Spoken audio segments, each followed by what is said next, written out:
Programme of action 1992 या फिर संशोधित राष्ट्रीय शिक्षा नीति 1992 के बारे में पढ़ेंगे। इससे पहले जो हमने राष्ट्रीय शिक्षा नीति पढ़ी, राष्ट्रीय शिक्षा नीति 1986 के बारे में पढ़ा, उसी को 5 साल बाद उसमें कई सारी चीज़ें कराई गई, जैसे कि था शिक्षा की संरचना जो 10+2+3 था, प्लस जो पाठ्यक्रम था वो पूरे राष्ट्र में एक जैसा होगा। उसके अलावा वोकेशनल एजुकेशन की बात की गई, स्त्री शिक्षा की बात की गई, जो शिक्षा का स्तर है उसे बढ़ाने की बात की गई, निजी संस्थानों को या फिर प्राइवेटाइजेशन को प्रमोट किया गया, निजीकरण को प्रमोट किया गया, सो दैट जो एजुकेशन सिस्टम है वो और बेहतर हो सके। काफ़ी सारी चीज़ें राष्ट्रीय शिक्षा नीति में 1986 में की गई और उसी को 5 साल बाद संशोधित किया। एवरी 5 ईयर इसको रिवाइज किया जाता था। उसमें एक्चुअली देखा जाता था जो शिक्षा नीति थी 1986 की, 5 साल बाद 1992 में देखा गया जो शिक्षा नीति थी उसकी समीक्षा की गई और उसमें क्या अच्छे पॉइंट थे या क्या सुधार की ज़रूरत थी, उन सब को ध्यान दिया गया और प्रोग्राम ऑफ एक्शन बनाया गया 1992 में। तो देखते हैं उसमें क्या क्या चीज़ें करी गई। संपूर्ण भारत में +2 स्तर को स्कूल शिक्षा का अंग के रूप में स्वीकार किया गया। जो हम लोग 10+2+3 शिक्षा की संरचना की बात कर रहे थे, पूरे राष्ट्र में एक जैसा होगा, उसी में थोड़ा सा चेंजेस लाया गया और संपूर्ण भारत में जो +2 स्तर था, जो 12th लेवल की शिक्षा थी, उसको स्कूल शिक्षा से जोड़ने की बात की गई या उसका एक अंग मानने की बात की गई। किसमें? 1992 में। समग्र साक्षरता अभियान पर जोर दिया गया। साक्षरता अभियान पहले भी 1986 में चल ही रहा था, उसके ऊपर बहुत सारा काम हो रहा था और जब रिवीजन हुआ इसका मतलब संशोधित रूप आया 1992 में, तो जो समग्र शिक्षा अभियान है उस पर जोर दिया गया, उसको और अच्छे से इम्प्लीमेंट करने की बात की गई। आवश्यकता व रुचि आधारित व्यावसायिक व कौशल प्रशिक्षण कार्यक्रम पर जोर दिया गया। अच्छा, वोकेशनल एजुकेशन या व्यावसायिक शिक्षा की तो बात करी ही जा रही थी, बट जब रिवीजन का टाइम आया तो फिर उसी को इम्प्रूव करके या उसी को कहा गया कि उस पर और जोर दिया जाएगा या उसको विस्तृत किया जाएगा। आवश्यकता और रुचियों के आधार पर व्यावसायिक व कौशल प्रशिक्षण की तैयारी की जाएगी, ऐसे कार्यक्रम बनाए जाएंगे, ऐसे कोर्स बनाए जाएंगे, प्लस उसको और ज़्यादा इम्पोर्टेंस दी जाएगी या और ज़्यादा उस पर काम किया जाएगा। ऑपरेशन ब्लैकबोर्ड की अधिक व्यापक करके प्रत्येक स्कूल में 3 कमरे और 3 अध्यापक होंगे।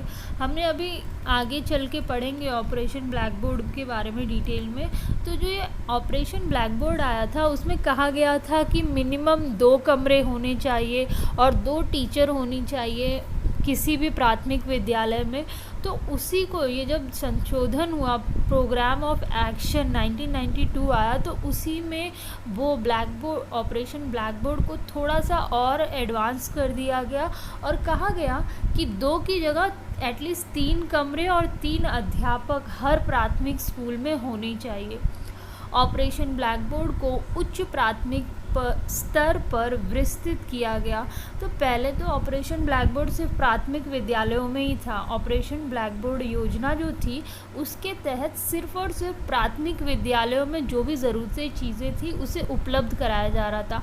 बट जब 5 साल बाद रिवीजन हुआ, प्रोग्राम ऑफ एक्शन आया, तो इसको उच्च प्राथमिक स्तर पर भी लागू कर दिया गया कि अब ऑपरेशन ब्लैकबोर्ड प्रोग्राम द्वारा प्राथमिक विद्यालय प्लस उच्च प्राथमिक विद्यालय में सारी जो ज़रूरी चीज़ें हैं उसे उपलब्ध कराया जाएगा। मुक्त अधिगम प्रणाली को सुदृढ़ किया जाएगा। मुक्त ओपन एजुकेशन की बात की गई और ओपन एजुकेशन को और अच्छा बनाना है और विस्तृत करना है, जैसे ज़्यादा से ज़्यादा लोगों तक शिक्षा पहुंच सके। जनसंख्या शिक्षा को जनसंख्या नियंत्रण का अंग के रूप में देखा गया। तो ये जो जनसंख्या पॉपुलेशन एजुकेशन था उसको करिकुलम से ऐड करने की बात की गई, प्लस जनसंख्या शिक्षा जो थी, पॉपुलेशन एजुकेशन अगर दी गई लोगों को तो हमारे कंट्री की एक प्रॉब्लम थी जिसे कहते हैं ओवर पॉपुलेशन था हमारे यहाँ पे। पॉपुलेशन कंट्रोल करने के लिए, जनसंख्या को नियंत्रित करने के लिए कहा गया कि अगर हम पॉपुलेशन एजुकेशन या जनसंख्या शिक्षा प्रदान कर रहे हैं तो कहीं ना कहीं हमें पॉपुलेशन कंट्रोल करने में, जनसंख्या को नियंत्रित करने में ज़रूर सहायता मिलेगी। ड्रॉप आउट बच्चे, असमर्थ कामकाजी बच्चे तथा लड़कियों के लिए अनौपचारिक शिक्षा का विकास किया गया। जो ड्रॉप आउट्स होते, किसी कारणवश आधे स्कूल में निकल जाते, या 10th पढ़ लिया या 5th 6th तक पढ़ा और उसके बाद उन्हें छोड़ना पड़ा, या फिर जो कामकाजी बच्चे होते हैं वो छोड़ देते हैं, या लड़कियां हो गई उनको भी कभी कभी कुछ कारणवश छोड़नी पड़ती है बीच में पढ़ाई।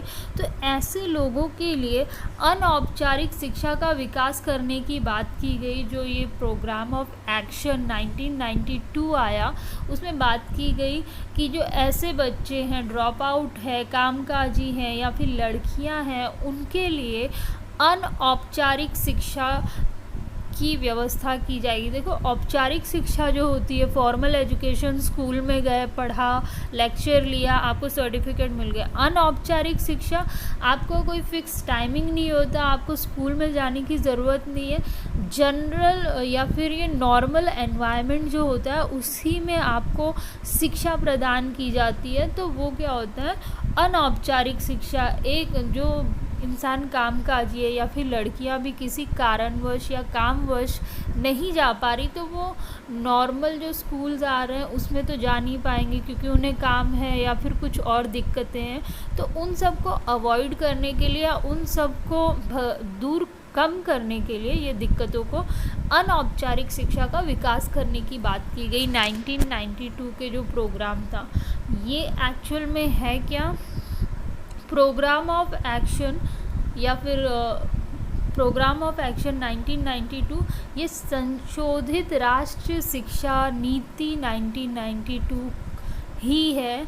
जो हमारी राष्ट्रीय शिक्षा नीति आई थी 1986 वाली, उसको 5 साल बाद रिवाइज़ किया गया। इसमें कोई भी ऐसा नया कदम नहीं लिया गया, बस जो 1996 में जो प्रोग्राम्स बनाए गए थे, जो वादे किए गए थे, उसी को विस्तृत करने की बात की या उसी को और ज़्यादा मजबूती देने की बात की, उन्हीं चीज़ों को इम्प्रूव करने की बात की गई। तो प्रोग्राम ऑफ एक्शन 1992 में जो प्लान्स बने थे 1996 में, उसी को इम्प्रूव किया गया है। आज के लिए इतना ही।